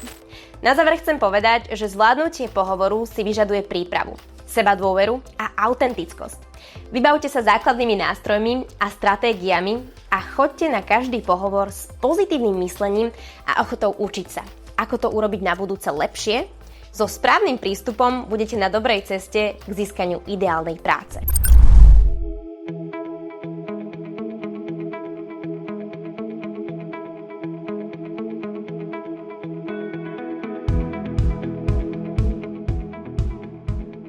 Vitajte v našej nemocnici. V mieste, kde sa každodenne zachraňujú životy a kde sa z obyčajných ľudí stávajú hrdinovia. Pracovať ako zdravotná sestra som už chcela v podstate od základnej školy. Bol to môj sen z dôvodu, že som chcela pomáhať ľuďom. Túto nemocnicu som si vybrala preto, lebo som tu študovala a takisto aj praxovala. Počas praxe ma tu zaujali rôzne výkony a fungovanie tejto nemocnice a práve preto som tu ostala. Bola som nadšená z toho, ako zdravotníci dokážu pracovať v tímoch a navzájom si pomáhať. Náplňou práce u nás na klinike anesteziológie a intenzívnej medicíny je starostlivosť o pacienta, o ventilovaného pacienta. Je to práca veľmi dynamická. Pri pacientovi, ktorého pripravujeme na CT vyšetrenie, je dôležité zaznamenávať jeho vitálne funkcie. To znamená, že si musíme prichystať prenosný monitor, na ktorom máme zobrazený jeho tlak krvi, saturáciu a puls. Takisto je veľmi potrebná kyslíková fľaša, ktorá nám zabezpečí kyslík pacienta a prenosný ventilátor, ak ho potrebuje. Očakávajte u nás viac ako len prácu. Medzi nami sa stanete súčasťou tímu, ktorý vás naučí všetko, čo potrebujete vedieť. Nájdete podporu vo svojom profesionálnom rozvoji, špecializácii i raste. Aj ty sa môžeš stať superhrdinom. Ak rozmýšľaš nad tým, čo chceš robiť v budúcnosti, štúdium na zdravotníckej škole ti ponúka jedinečnú príležitosť. Práca v nemocnici nie je len povolanie. Je práca, pri ktorej denne pomáhaš a liečiš. Je to cesta, ako pomáhať ľuďom, meniť pohľad na svet a robiť to, čo ťa baví každý deň. Ak máš odvahu a chuť pomáhať, ak chceš byť súčasťou niečoho väčšieho, pridaj sa k nám. Staň sa hrdinom v nemocnici. Tvoja cesta môže začať aj tu u nás. Staň sa súčasťou nášho tímu. Pridaj sa k superhrdinom.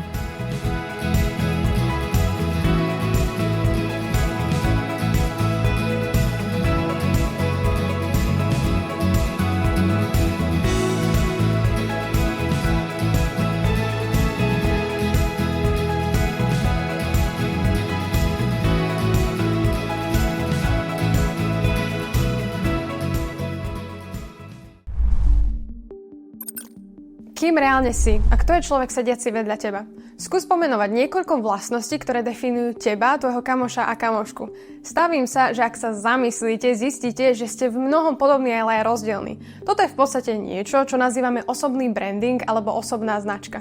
Ahojte, volám sa Petra Hasarová a rada vám predstavím, ako dokáže každý z vás lepšie vyniknúť. Amelia Sordell, britská odborníčka vo svete osobného brandingu, ho opísala takto. Osobný branding znamená mať moc nad svojou reputáciou. Hádajte čo? Každý z vás už má svoju osobnú značku. Mať nad ňou moc znamená, že sa chopíte toho, ako vás ľudia vnímajú, či už ste s nimi v jednej miestnosti alebo nie. Teraz možno premýšľate, čo má osobná značka spoločné so získaním práce alebo plánovaním mojej kariéry. Totižto niektoré pracovné príležitosti nie sú verejne inzerované. Preto je dôležité pestovať svoju osobnú značku a dávať o sebe vedieť. Amelia zároveň predkladá niekoľko stratégií, ktoré sú užitočné aj pre úspešných a slávnych ľudí. Poďme si to teda rozobrať s niektorými známymi osobnosťami. Začnite definíciou svojich osobných cieľov. Napríklad PewDiePie vedel, že jeho talent v hraní a zabávaní ľudí môže byť jeho spôsob, ako zaujať. Spojením tvorby obsahu so svojou vášňou sa stal prvou veľkou senzáciou na YouTube. Ako na to? Konkrétne vymenujte svoje zručnosti a to, ako sa spájajú s tvojimi kariérnymi ambíciami. Prilákajte ten správny dav. Napríklad podcaster ako Joe Rogan zaujal poslucháčov rozprávaním o témach, ktoré s nimi rezonujú, od MMA až po filozofiu. Vaša cieľová skupina? Tí, ktorí sa nielen zaujímajú o rovnaké témy ako vy, ale aj tí, pre ktorých je vaša forma komunikácie zaujímavá. Autenticita víťazí. Prezentujte sa rovnako ako Emma Watson, ktorá s pokorou bojuje za témy, v ktoré verí, ako napríklad rovnoprávnosť žien či ochrana životného prostredia, napriek jej sláve vďaka Harrymu Potterovi. Osobná značka sa v podstate točí okolo 3 základných činností. Váš obsah. To, čo zdieľate online, je odrazom toho, kto ste a čo prinášate do konverzácie. Je to metaforicky vaše digitálne podanie ruky s cudzými ľuďmi. Vaša angažovanosť. Účasť na diskusiách, prispievanie hodnotnými postrehmi a prepojenie s ostatnými online či fyzicky nie je len o získavaní sledovateľov, ide o budovanie vplyvu a ukazovanie svojich talentov. Vaša sieť ľudí. Zamerajte sa na prepojenie s 10 až 15 novými ľuďmi každý deň a identifikujte 20 až 30 spoločností, ktoré vás zaujímajú. Potom prevezmite iniciatívu a oslovte ich zamestnancov. Takýto proaktívny prístup vás dostane bližšie do ich radaru potenciálnych zamestnancov. Chápem, že pre niektorých z vás, najmä pre tých, ktorí sú introvertnejší, sa to môže zdať ako ťažká úloha.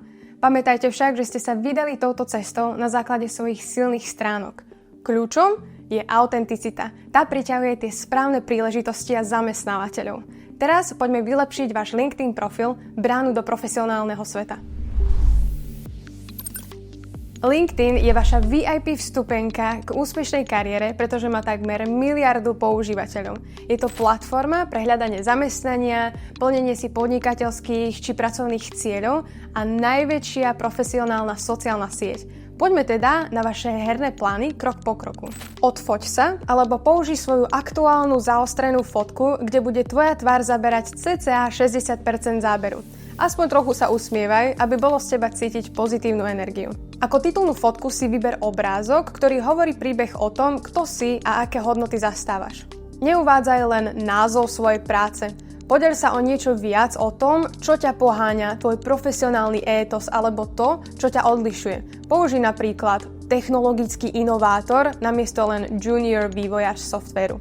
Vo svojom bio napíš o vplyve tvojej práce, o tvojej osobnej či kariérnej ceste alebo o tom, čo ťa vo svete hnevá. Vytvor príbeh, ktorý je zapamätateľný.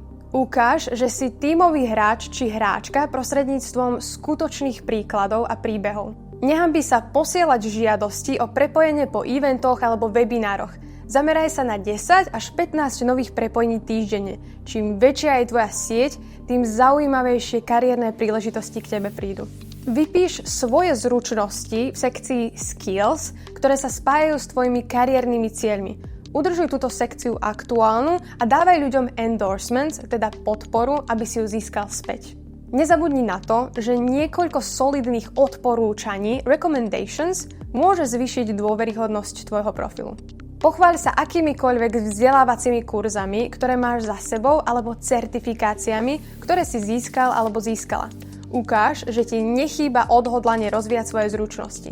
Niektoré z týchto kurzov sú bezplatné a nájdeš ich napríklad na edX, Skillshare alebo Khan Academy. Prispôsob si svoj LinkedIn URL na niečo jednoduché a profesionálne, napríklad meno a priezvisko. Zameraj sa na silu profilu All Star vyplnením každej sekcie. Tiež môžeš proaktívne osloviť rôznych ľudí na LinkedIne. Toto sa nazýva cold connecting alebo prepojenie naslepo. Máš z toho strach? Skús si svet predstaviť takto. Hlavne treba zostať v pokoji, rovnako ako Karolína. Predstav si Karolínu, začínajúcu grafickú dizajnérku, ktorá túži preraziť vo svete digitálneho umenia. Po účasti na konferencii je inšpirovaná prezentáciou poprednej osobnosti v tomto odvetví, Tomáša, známeho svojimi inovatívnymi návrhmi. Karolína sa rozhoduje osloviť Tomáša na LinkedIne v nádeji, že získa radu, ako začať svoju kariéru. Pred odoslaním správy Karolínu sleduje Tomášov profil na LinkedIne, pričom sa zapája do jeho príspevkov lajkami, zdieľaním a zanechávaním premyslených komentárov v priebehu týždňa. Týmto spôsobom sa jej meno stane pre Tomáša trochu známe. S jasnou stratégiou mu napíše správu na LinkedIne. Pozdravujem, Tomáš. Zúčastnila som sa vašej prezentácie na konferencii digitálneho umenia a veľmi ma inšpiroval váš štýl. Chcem si totiž vybudovať vlastnú kariéru v grafickom dizajne. Mohla by som sa vás opýtať ohľadom rád pre začínajúceho dizajnéra, ako som ja? Karolína. Čo robí jej správu účinnú? Karolína sa neospravedlňuje za kontaktovanie Tomáša a chápe, že LinkedIn je platforma pre profesionálne kontakty. Karolína je stručná. Predstavila sa, spomína, že spoznala Tomáša prostredníctvom konferencie a má jasnú otázku. Zameriava sa na jedinú požiadavku.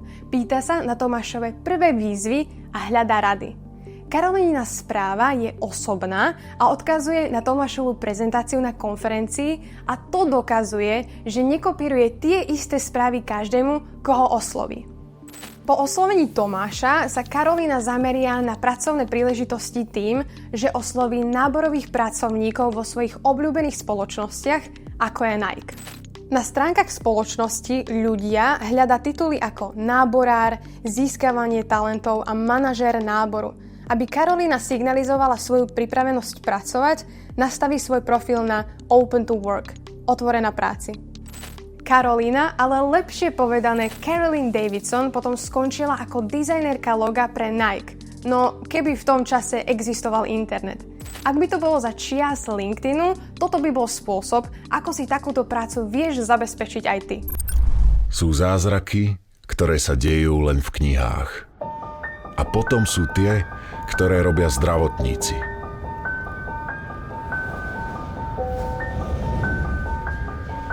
Už to bude len chvíľka.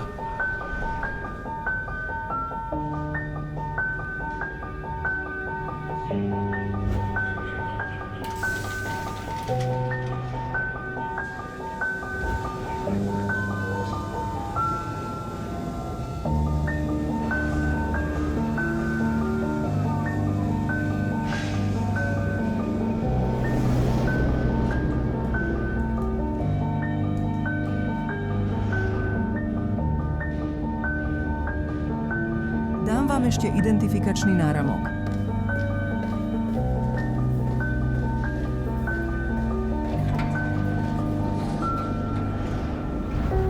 Zažívame s vami silné príbehy. Zajtra by sme si mohli zahrať, človeče. Niekedy aj viackrát. Postavili sme pre vás moderné polikliniky a nemocnice novej generácie. Mesačne odvezieme za zdravím tisícky pacientov. Ročne sa však postaráme o 100 000 z vás. Každý deň zvádzame boj o život.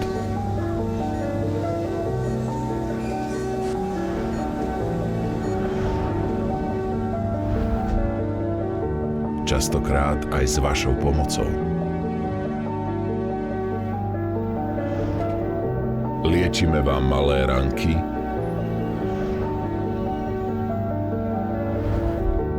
aj náročné diagnózy. Niekedy sa zastavíte len nakrátko. Na budúce sa môžete objednať aj online.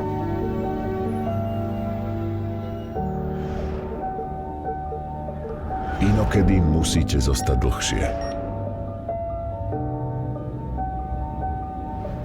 Takýchto momentov je mnoho. Pri všetkých sme s vami.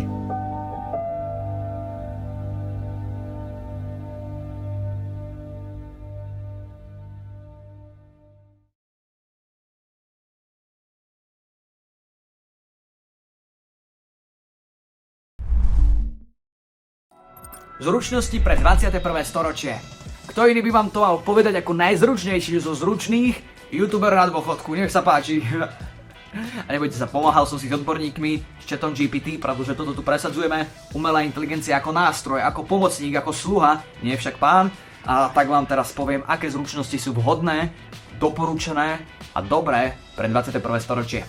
Pohodlne sa usadzte, zapasajte sa takto, zrobte mi toto jedno srdiečko do vzduchu a poďme na to. Tajnou ingredienciou na pracovnom trhu sú tzv. Mäkké zručnosti. Je to schopnosť viesť týmy, efektívne komunikovať s ľuďmi, skrátka byť ľudský a zároveň líder. Vzhľadom na to, že sme v digitálnej ére a vzhľadom na dôležitosť udržateľného prístupu, bude dôležité v najbližších 5 rokoch aktualizovať takmer polovicu našich skúseností, zručností a schopností. Zamerajme sa preto na tie najzákladnejšie, predstavím vám časový manažment, prácu v tíme bez zbytočnej frustrácie a cieľavedomé vedenie ľudí. Ďalej budeme riešiť napríklad kritické myslenie a zameriame sa aj na to, ako poriadne nakopnúť vašu vlastnú kreativitu. Cieľom je, aby ste mali náskok v tomto neustále sa vyvíjajúcom rýchlom svete, pretože schopnosť prispôsobovať sa je čoraz dôležitejšia. Keďže sa teraz pripravujeme na skok zo strednej školy do reálneho života, alebo teda do ďalšieho štúdia, mali by sme sa pobaviť o niečom veľmi dôležitom. To niečo nebude stačiť spomenúť len v životopise, ide o reálnu zručnosť, ktorú je naozaj dobré mať. Schopnosť prispôsobiť sa a byť flexibilný. Čo je teda dôležité na tom, aby ste boli schopní prispôsobiť sa? Prispôsobiť sa znamená, že sa v pohode ponoríte do nových vecí a budete čeliť výzvam, ktoré vás možno spočiatku trochu vydesia. Je to o tom mať také nastavenie mysle, mindset, vďaka ktorému vás nepoložia životné zmeny, ktoré častokrát nebudete schopní ovplyvniť, ale ktoré ovplyvnia vás. Či už kariérne, mentálne, emočne alebo fyzicky. Pozrime sa na to prakticky. Predstavte si, že začínate v novej práci alebo na vysokej škole a BUM! Všetko sa zo dňa na deň zmení. To, ako rýchlo si osvojíte nové zručnosti a pozriete sa na problémy z rôznych uhlov pohľadu, je to, čo vás odlíši od davu. Nielen udrží nad vodou. Vezmite si ako príklad svet technológií. Ten je neustále v pohybe. Aktuálne technologické trendy a s nimi spojené zručnosti môžu už zajtra byť úplne bezvýznamné. Práve preto je kľúčová schopnosť akceptovať zmenu a vedieť sa jej prispôsobiť. A ako získať túto superschopnosť? Príjmite výzvy. Premýšľali ste niekedy o tom, že by ste sa prihlásili na kurz, programovania, vyšívania, badmintonu? Len tak proste, bez predchádzajúcich skúseností. Práve takto si vycibríte vašu adaptabilitu a vytlačí vás to z komfortnej zóny. Zoznamíte sa tak s úplne iným novým súborom schopností a naučíte sa tak prispôsobiť. Number 2, numero 2, numero duo, číslo 2. Osvojte si nový koníček. Začnite napríklad hrať na nový hudobný nástroj. Proces porozumenia hudbe, cvičenia a postupného zdokonaľovania sa zahŕňa prispôsobovanie sa novým informáciám a bojovanie napríklad s frustráciou, čím sa zvyšuje vaša flexibilita a schopnosť riešiť problémy. Vyhľadávajte konkrétnu spätnú väzbu, to je číslo 3. Potom ako ste na hodine odprezentovali prezentáciu alebo mali prednášku, nepýtajte sa učiteľa, akú známku dostanem, spýtajte sa, čo konkrétne by sa mohol na budúce zlepšiť. Tento prístup vám pomôže získať praktické poznatky, ktoré vám vo výsledku pomôžu kariérne rásť, lebo sa zlepšujete. Zapojením sa do takýchto aktivít sa nepripravujete len do budúcnosti, ale aktívne pestujete odolnosť a prispôsobivosť, aby ste mohli rásť a kvitnúť v akomkoľvek prostredí alebo v čomkoľvek, čo si na vás život prichystá. Stalo sa vám niekedy, že ste sa o 3 hodine ráno ocitli v čiernej diere internetu a zistili ste, že máte kopec učenia a nejaký plán? Stáva sa to každému z nás. Či už plánujete každú minútu alebo dávate prednosť spontánnejšiemu prístupu, vedieť ovládať svoj čas je kľúčové. Tu prichádza na rad pravidlo 80-20 alebo Paretové pravidlo. Áno, ak si to niekto vykríkli teraz, tak máte púsu na líce. V súvislosti s časovým manažmentom to znamená, že len malá časť úsilia generuje veľké množstvo výsledkov. 20-80. Od toho tie čísla. Trik spočíva v tom, že musíte zistiť, ktorých 20% z vášho úsilia generuje 80% vašich výsledkov. Není to zadarmo, proste musíte to zistiť. Zistite to! Čaká vás týždeň so skúškou, slohovou prácou a skupinovým projektom? Použite pravidlo 80-20. Sústredte sa najprv na skúšku a esej, aby ste dosiahli čo najlepšiu známku. Venujte menej času počiatočným fázam skupinového projektu a rozdielte si úlohy, aby ste ušetrili svoju energiu a znížili stres z toho, že musíte urobiť 3 veci naraz a nestíhate ani jedno. Iný príklad tohto princípu by bol, že ak viete, že vaše najproduktívnejšie hodiny sú od 16. do 18., naučte sa najskôr hlavné myšlienky z prvých 2 kapitol a potom prejdite na konkrétnosti. Inak by hrozilo, že sa do 18. naučíte poriadne len jednu kapitolu a druhá bude viac odflaknutá. Multitasking. Multitasking znie síce lákavo, ale z dlhodobého hľadiska prináša viac škody, jak osohu. Rozdeľuje vašu pozornosť a môže znížiť vašu kvalitu práce. A tak neurobíte poriadne ani jedno, ani druhé, niekedy ani 3., 4., 5., 6., 7. Riešenie úloh postupne, jednu po druhej, je jediný spôsob, ako každú jednu zvládnuť kvalitne a poriadne. Máte toho veľa na práci? Je úplne v pohode povedať nie. Nie. Nie. Nope. Nikdy. To bol paralizér. Paralizér, pokiaľ by to niekto nepochopil na 4. krát. Nie znamená nie. Nadmerné záväzky nepomáhajú nikomu, už vôbec nie vám a rozptýlenie. Kto to potrebuje? Máte jednu úlohu, alebo možno 3 a možno 6, ale proste prečo 7? Nájdenie tichého priestoru alebo možno konkrétneho času, kedy môžete sústredene pracovať, môže výrazne zvýšiť vašu produktivitu. A pokiaľ je naokolo príliš veľký ruch, existujú webové stránky ako napríklad Noisly, ktoré vám pomôžu pracovať v chaotickom prostredí. Aká je tvoja výhovorka teraz? Noisly! Kľúčovou myšlienkou je však mať vždy po ruke zoznam úloh, tzv. To-do list. Ja mám svoj tu, a som vám ho neukázal, iba tak rýchlo prešiel, lebo tam mám aj peniaze, čo si mám vyfaktúrovať. A to nechcem, aby ste videli. To-do list je teda pre tých pomalších akýkoľvek zoznam, kde si spisujete úlohy, ktoré máte v daný deň urobiť od 1 po nekonečno. Ja verím, že nikto z vás nekonečnú úloh nemá, ale pokiaľ áno, budete potrebovať fakt veľký to-do list, skrátka piece of paper, zdrav papiera, 1, 2, 3, 4 a fajkajte si. A pre efektívny manažment vašich úloh existuje tzv. Eisenhowerov matrix, čo je spôsob, ako si manažovať vaše úlohy podľa 4 kategórií. Dôležité a naliehavé, tie sú vašou prioritou a musíte ich urobiť i hneď. Menej naliehavé, ale dôležité, tie si naplánujete, zatiaľ ich nerobíte, no určite si, kedy ich urobíte. Menej dôležité, ale naliehavé, ak sa dá, delegujete ich kamošom alebo rodine, skrátka delegovať. Nenaliehavé a nedôležité, na tie sa teda tie nemusíte robiť vôbec. Medzi užitočné a bezplatné aplikácie na takéto zoznamy úloh patria napríklad Notion, Asana, Google Tasks alebo Todoist. Úplne však stačí diár a pero, nemusíme byť fancy. Na záver vám ukážem, čo môžete urobiť hneď teraz. Preskúmajte a vyberte si nástroj na tvorbu vášho zoznamu úloh, či už digitálny alebo takýto analógový papier a pero. Skrátka, vyberte si, kde to budete robiť. Implementujte Eisenhowerov princíp a rozdielte vaše úlohy podľa dôležitosti a naliehavosti a preskúmajte prostriedky na lepšie sústredenie, ako som spomínal to Noisly alebo čokoľvek, čo vyhovuje vám, kľudne si zapálte krv. A na záver netreba zabúdať, že riadenie vášho času nie je len o odškrtávaní okienok, aj keď je to príjemné, ale to o zdravej rovnováhe. Ak sa totiž sústredíte na to, čo je naozaj dôležité, môžete využiť svoj čas naplno, bez toho, aby ste boli stresovaní, frustrovaní, otrávení, zbrklí, neporiadní. Ja by som mohol pokračovať, sa len na vás pozerám a tieto slova mi chodia na jazyk. Poďme si rozobrať líderstvo a spoluprácu s ľuďmi, ktoré sú pre život absolútne esenciálne. Nejde len o vedenie tímu a spolupracovanie s ostatnými, ale ide aj o iniciovanie zmien a spoluprácu s ostatnými na cieľoch, ktoré by ste nemohli zvládnuť sami. Napríklad riadiť taký ten bicykel, ktorý je pre dvoch. To proste človek nezvládne sám. Na to potrebujete dvoch. A dvaja sú už tým, alebo rodina. Vo vašom veku uprednostňujem tým. Byť lídrom znamená v prvom rade mať na ľudí vplyv. Znamená to viesť ľudí k spoločnému cieľu s úprimnosťou a s porozumením. Ako si teda vodcovské zručnosti vylepšiť? Ideál je začať v malom. Veďte napríklad študijnú skupinu, zorganizujte komunitné zbieranie papiera, alebo hranie badmintonu, alebo odprezentujte skupinovú prezentáciu v triede. Skrátka čokoľvek, však rozumieme si, tieto aktivity vás prirodzene naučia sa stavať do vodcovskej pozície a preberať zodpovednosť aj za iných, a to je dôležité. Vedieť byť taký, že to ja som tu šéf. Výborným príkladom je príbeh Pakistánky Malali Yousafzaiovej, najmladšej držiteľky Nobelovej ceny, ktorá viedla celosvetovú kampaň za vzdelávanie dievčat. Malala, ktorá začala ako mladá blogerka obhajovať svoje právo na vzdelanie, svojim vedením podnietila celosvetové hnutie a ukázala, ako odvaha a hlas jedného človeka môžu viesť k významnej zmene a inšpirovať milióny ľudí. Vedenie ľudí je však viac než len zodpovednosť za iných. Je to o emocionálnej inteligencii, EQ, jednoducho o tom, ako pochopiť svoj tím. To znamená vytrénovať svoje medziľudské schopnosti. Dobre ma počúvajte.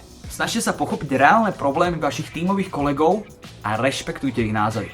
Skutočný líder sa totižto snaží povzniesť iných a nie seba. Teraz k tímovej práci. Ide o oveľa viac ako len zoskupenie jednotlivcov.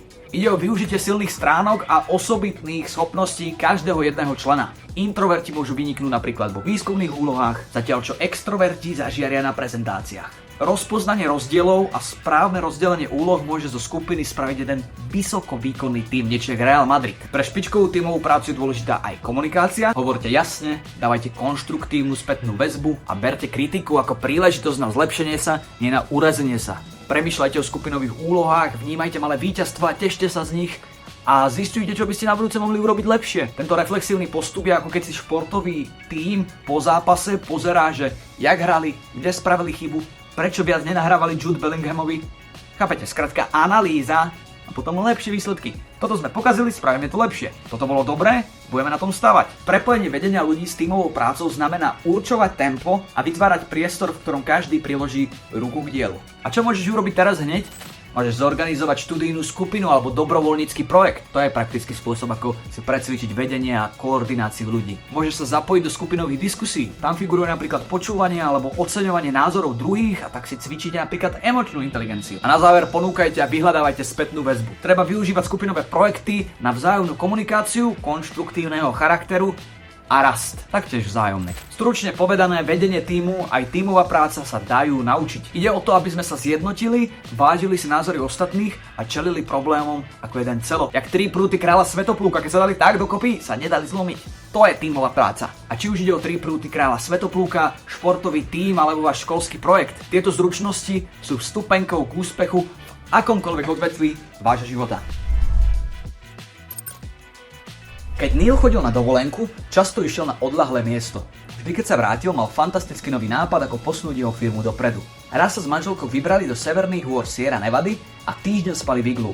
Keď sa vrátili, Neil vymyslel nový algoritmus na zlepšenie spôsobu výberu filmov, ktoré ponúkajú ich zákazníkom. Rovnako ako v Netflixe, kreativita patrí k jednej z najhodnotnejších zručností, akú môžete v tomto modernom, digitálnom, rýchlo rastúcom svete mať. A každý jeden z vás je kreatívny. Hoci si to možno niektorí z vás nemyslia. Práve preto vám chcem ukázať zo pár zaujímavých techník, ako nakopnúť vaše kreatívne procesy. Ako prvé, vystavte sa novým zážitkom a skúsenostiam. Kreativite sa darí vďaka rozmanitosti. Ak môžete, cestujte alebo preskúmavajte nové oblasti svojho mesta. Čítajte knihy, ktoré spochybňujú vaše názory. Stretávajte sa s ľuďmi, ktorí majú iné názory alebo pochádzajú z iných kultúr. To rozšíri vaše myslenie a otvorí svet nápadov. Po druhé, brainstormujte. Pravidelne si vyhráte čas na voľné premýšľanie bez obmedzení. Zapíšte si každý nápad, ktorý vám príde na bez ohľadu na to, aký nezmyselný sa môže zdať. Nejde o hľadanie okamžitých riešení, ale o cvičenie vašich tvorivých svalov. Čím viac budete cvičiť, tým prirodzenejšie sa budú rodiť vaše inovatívne nápady. Ďalším praktickým tipom je prijať neúspech. Každý úspešný inovátor má za sebou dlhý zoznam neúspechov. J.K. Rowlingová, autorka série Harry Potter, sa pred svojím úspechom stretla s 12 vydavateľstvami, ktorí jej príbeh o mladom čarodejníkovi nechceli vydať. Neúspech nie je opakom úspechu, ale odrazový mostík k nemu, ktorý vás naučí byť lepším, ako ste boli, napríklad. A nakoniec, skúste každý deň niečo vytvoriť. Nemusí to byť majstrovské dielo, čmárajte, píšte blog, niečo postavte, alebo vyskúšajte nový recept. Nezáleží na tom, čo presne to je, podstatné je, že sa to deje, že sa to zmotňuje do reality. A pamätajte na to, že kreativita prekvitá v činnostiach, nie len v myšlienkach. Takže vždy, keď sa budete cítiť zaseknutí, vrhnite sa do práce a sledujte, ako nápady budú prúdiť samé. Priatelia, dobojované, Redicon je na konci. Teraz máte na displeji QR kód, ten si naskenujte a dajte nám spätnú väzbu. Teraz sme si hovorili o kritickom myslení, o spätnej väzbe, toto je príležitosť na kritickú spätnú väzbu a nechceme to samozrejme ani zadarmo, pretože 50 z vás už zajtra vyžrebujeme a ty dostanú 50 eurovú poukážku do Alzy. Ak to ešte nemáš naskenované, tak ja neviem, že či nemáš rád peniaze. A na úplný záver, milí študenti, študentky, drahé pedagogičky, všetci partneri, ktorí sa na tomto podielali, jedno veľké ďakujem za vašu účasť, za vašu podporu, za vašu pozornosť. Ja som vám vďačný, pokiaľ ste si aspoň niečo odniesli, tak je to skvelé. Díky moc, čau.